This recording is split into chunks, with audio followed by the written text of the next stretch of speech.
ओम नमः शिवाय, जय महाकाल। आज के टाइम पे सभी माँ बाप परेशान रहते हैं अपने बच्चों को लेके, है ना। कुछ परेशान रहते हैं भैया हमारा बच्चा कहना नहीं मानता, कुछ परेशान है भैया गुस्सा बहुत करता है, कुछ तो है भैया हमारा बच्चा दिन भर फ़ोन चलाता है, बिल्कुल भी पढ़ने नहीं बैठता। और बहुत सी माँ परेशान है भैया हमारा बच्चा बहुत ज़्यादा बीमार रहता है। अगर ये सारी समस्या आपकी है तो ये वीडियो आपके लिए है। पूज्य गुरु जी की कथा से सुन के बहुत अच्छे से आपको बताऊँगा, सिर्फ आप सुनते जाएँ, समझने की कोशिश करिएगा।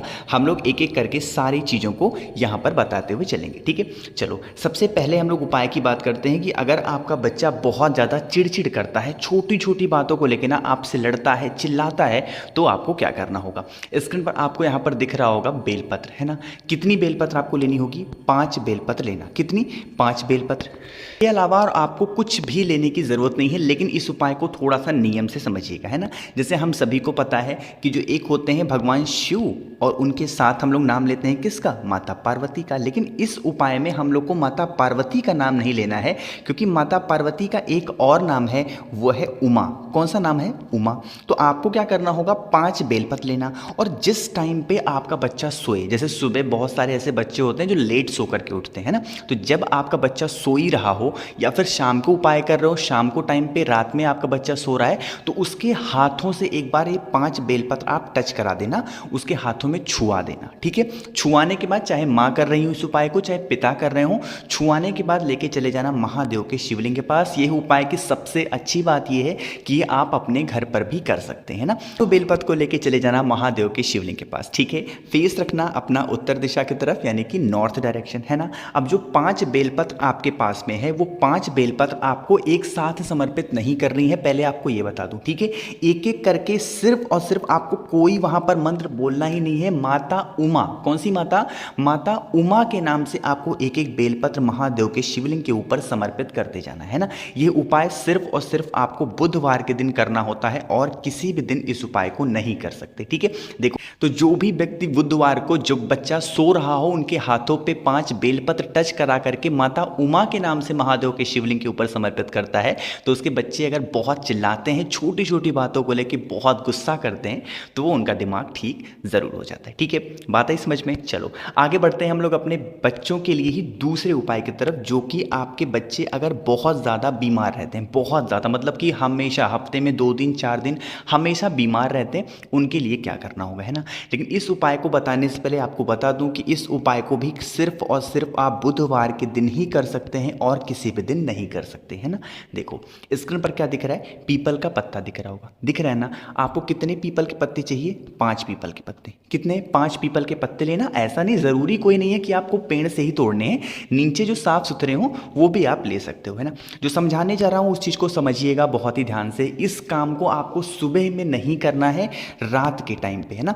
जब आप रात में खाना खाने जाएं, उस टाइम पे इस उपाय को करना है। जैसे आपके घर में जो बच्चा बहुत बीमार रहता हो, एक थाली लेना, ठीक है। और उस थाली में जो पीपल के पत्ते होंगे ना, उनको कुछ इस तरीके से सजा देना, जैसे मैं ऐसे कर रहा हूँ। अब तो मैं पेन से बना रहा हूँ, आप अपने हिसाब से रख लेना। 5 पीपल के पत्तों को ऐसे रखना, ठीक है। जिस भी थाली में आप अपने बच्चे को खाना देंगे, उसी थाली में 5 पीपल के पत्तों को रखेंगे, और पीपल के पत्तों के ऊपर जो भी आपके घर में बना हो, कोई ज़रूरी नहीं कि आपको कुछ स्पेशल बनाना हो, कुछ भी नहीं, है ना। रात में जब बच्चा आपका खाने जाए, इन्हीं पीपल के पत्तों के ऊपर जो भी हो, दाल चावल रोटी सब्जी जो कुछ भी बना हो, उस पर रख करके आपका, अगर आपका बच्चा खा लेता है ना, 3 से 4 बुधवार खिला करके देख लेना। अगर आपका बच्चा बहुत ज़्यादा बीमार रहता है, हमेशा दवा खाता है, मेडिसिन खाता है, तो वो धीरे धीरे करके सही ज़रूर हो जाएगा, ठीक है। 2 उपाय मैंने बताए, बहुत ज़्यादा छोटे और बहुत ज़्यादा आसान थे, है ना। आगे बढ़ते हैं हम लोग अपने तीसरे उपाय की तरफ। ये उपाय उनके लिए है, जैसे मान लेते हैं कि आप कोई काम अपने बच्चों से कहा, और आपका बच्चा बिल्कुल नहीं, मैं नहीं करूँगा, मैं नहीं करूँगा, मैं नहीं करूँगा, मतलब कि बिल्कुल भी आपकी बात नहीं सुनता, हमेशा मतलब एक अलग ही टोन में रहता है, एक अलग ही मूड में रहता है, तो इस उपाय को करना होगा, है ना। लेकिन उससे पहले वीडियो को लाइक कर दें। आवाज़ जो भी लोग मेरी पहली बार सुन रहे हैं, चैनल को सब्सक्राइब करिएगा, ठीक। चलो स्क्रीन पर आपको यहाँ पर दिख रहा होगा जनेऊ, दिख रहा है ना जनेऊ। हम लोग जब पूजा पाठ करते हैं महादेव की तो इस तरीके से जनेऊ उनको पहनाते हैं, है ना, पहनाते हैं। तो आपको क्या करना है, 7 जनेऊ लेना होगा। चाहे तो मन हो पीले जनेऊ ले लो या फिर जो व्हाइट कलर में आते हैं सफ़ेद कलर में वो जनेऊ भी ले सकते हैं, लेकिन लेना कितना है, 7 जनेऊ लेना होगा। ठीक है, ये 7 जनेऊ को लेके आपको महादेव के शिवलिंग के पास नहीं जाना है, आपको जाना होगा बजरंग बली के मंदिर में। कहाँ जाना है, बजरंग बली के मंदिर में। जब आप बजरंग बली के मंदिर में पहुंचेंगे तो किसका नाम लेना होगा, बालाजी के नाम से। अगर आपके घर के आसपास कोई बालाजी का मंदिर हो तो वहां पर इस उपाय को करते हैं तब तो बहुत अच्छी बात है। नहीं है बालाजी का मंदिर तो आप क्या करेंगे, बजरंग बली के मंदिर जाएंगे। वो 7 जनेऊ को चढ़ाने से पहले सबसे पहले एक घी का दिया या फिर एक सरसों का दिया, गोल बत्ती का बजरंग बली के सामने रखेंगे शाम के टाइम पे, प्रदोष काल में, बुधवार के दिन शाम के टाइम पे प्रदोष काल में। ठीक है, एक पाठ करेंगे हनुमान चालीसा का। इतना सब कुछ करने के बाद जो आपके पास 7 जनेऊ है ना, वो 7 जनेऊ एक एक करके बजरंग बली के चरणों में, चाहे तो राइट में या फिर लेफ्ट में, जहां पर भी आपकी इच्छा हो वहां पर एक एक करके बालाजी का नाम लेकर के, बालाजी का स्मरण करते हुए समर्पित कर देना। ठीक है, जब 7 जनेऊ समर्पित हो जाएं वहां पर खड़े होना, प्रार्थना करना कि बालाजी हमारा जो बच्चा है बहुत ज़्यादा क्रोध करता है, एक अलग ही टोन में रहता है, उसकी बात करने का तरीका अच्छा नहीं है, हमेशा गलत संगति में रहता है, आप उसको किसी भी तरीके से सही करते हैं ना। इस तरीके से प्रार्थना करने के बाद फिर जब दीपक ठंडा हो जाए, ठंडा होने के बाद आप अपने घर की तरफ जा सकते हैं ना। इस 7 जनेऊ का उपाय है सिर्फ और सिर्फ बुधवार के दिन शाम के टाइम पे किया जाता है।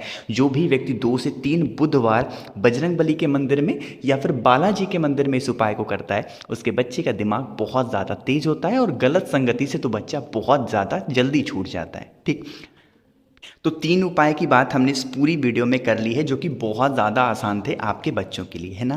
बात आई समझ में। चलो आगे बढ़ते हैं हम लोग अपने चौथे उपाय की तरफ, जो कि ये उपाय आपके बच्चों के लिए नहीं है, क्योंकि भैया बच्चों के लिए नहीं है तो ये उपाय किसके लिए है। ये काम आप 2 कामों के लिए कर सकते हैं, मतलब ये उपाय आप 2 कामों के लिए कर सकते हैं। पहला, अगर आपकी कोई मनोकामना पूरी नहीं हो रही है उसके लिए कर सकते हैं।